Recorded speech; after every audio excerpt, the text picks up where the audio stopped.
Hello, my name is Jeff Hostetler, and I wrote a little book called The Joy Factor by Herald Press. And I'm Glen Miller, and this is a book that I wrote. It's a book, Living Thoughtfully, Dying Well. It came out of my experience as a physician and seeing patients die, good deaths and bad deaths, and the idea being that people who prepare for death have a much better chance of dying a good death. And we've been friends for years, and this is how we started our blog 2 years ago. We thought the combination of helping people to age what we'd call gracefully or with joy, combined with preparing for at least a good death as much as you can prepare. And so we got together and started these blogs. So it's been 2 years, and in those 2 years we each wrote more than 100 blogs. We started with a video, so we thought we'd close with a video. And this is not very formal, we're just reminiscing about what's happened over the last several years. And we're still good friends. Yeah.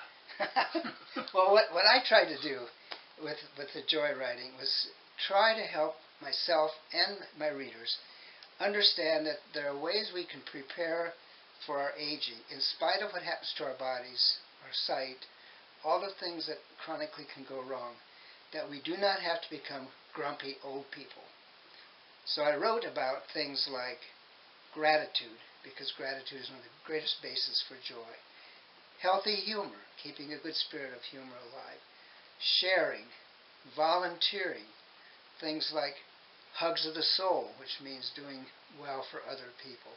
And storytelling, which I'll get back to in a moment.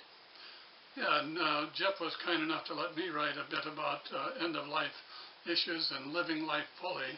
And for me, that comes down to several things. One, I encourage people to be very intentional, to continue to assume that they have creativity, and to set goals, and not to just live out their lives and vegetate to the end of their life, but to actually move forward in an intentional way. And one of the things that when other purpose is not so much evident, just creating memories for your family and for the loved ones around you. And we talk often about leaving a legacy, and one way to do that is to tell our stories. So I encourage my readers to think about telling oral stories with a beginning and an end, and not too long. With a point, with a single point usually. Yeah, and you can embellish a little because they're oral stories. Right. And also to begin to write your stories, even if you're not a writer. I encourage people to take 5-year blocks, starting with 1 to 5, 5 to 10, and so forth, and write notes about what happened during those years. Just a note, and then go back and flesh them out, and that's your story. I'd like to just give credit to a number of people in the more than 100 blogs that I posted. About 1 in 5 were the stories of other people, how they dealt with their life situation.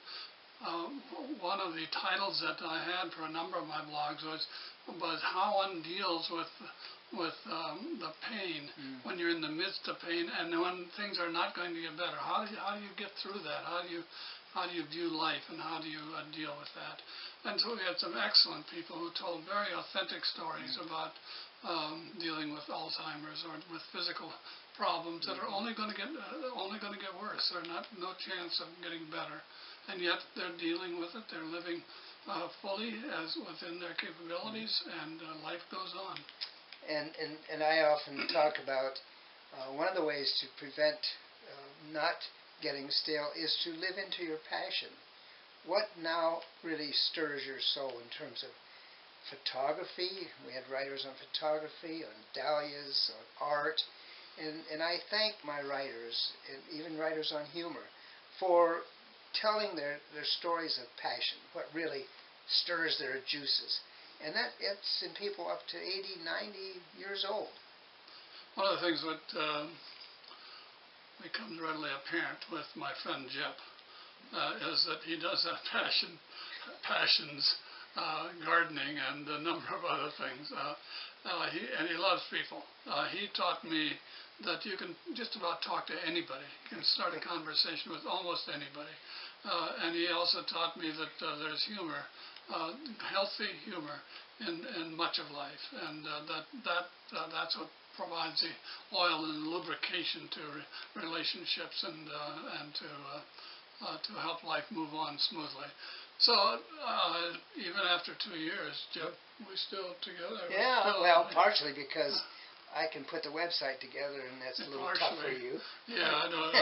And send out the mailings. I just would like to go on record as saying this whole project would have not been possible without Jeff's expertise in terms of dealing with the And that looked like a real doofus if it weren't for the fact that Glen saved my, he saved my writing by helping me complete actual sentences, which is kind of nice. I really don't know what a doofus is, but you can I suppose our listeners can put their own definition on that. And we do laugh together. To find ways to laugh again. Life's not over. And what I often said is you can live in a boat full of sorrow on this river of joy. So today might be pretty sorrowful or grief-ridden or painful, but the underlying joy still carries you. That was kind of my theme. And I think both of us found there was real benefit in the discipline of a weekly blog. When the blog came out on Thursday, so by Friday I usually tried to know what I was going to write about the following week. I happen to be a person of faith, and I think that should have come through in all of my writings, just generically looking at how my life is shaped. I want to be a person of compassion and caring. And that's kind of what I was encouraging my readers to do as well. Yeah, well, I come at it from the same stance, and both in the way I wrote my blogs as well as the books that I wrote. And so I think one can communicate one's deep faith. For me, it starts off with a God who cares for me, and I accept that, and I know that. So, Jeff, where to from here? Well, I have grandchildren I like to keep track of. I love gardening. I'm involved with projects that I think are meaningful. I won't name them. I did that in my recent blog, so that I can try to put into the community more than I take out. And I really enjoy things like playfulness and getting outside in nature and doing things with other people, socializing. So I will not be in a lack of things to do. I recognize that. It makes me tired sometimes just to hear what all you're involved in.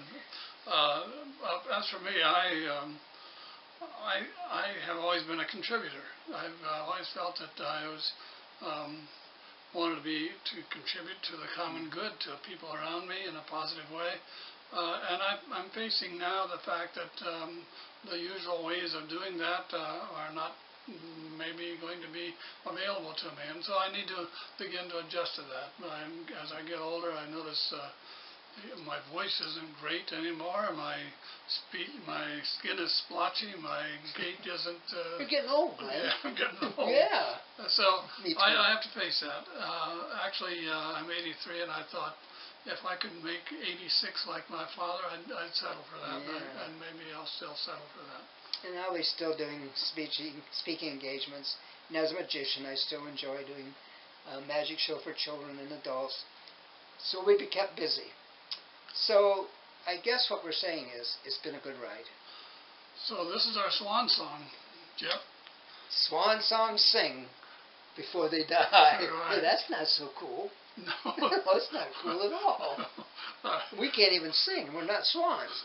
So, sayonara. Goodbye.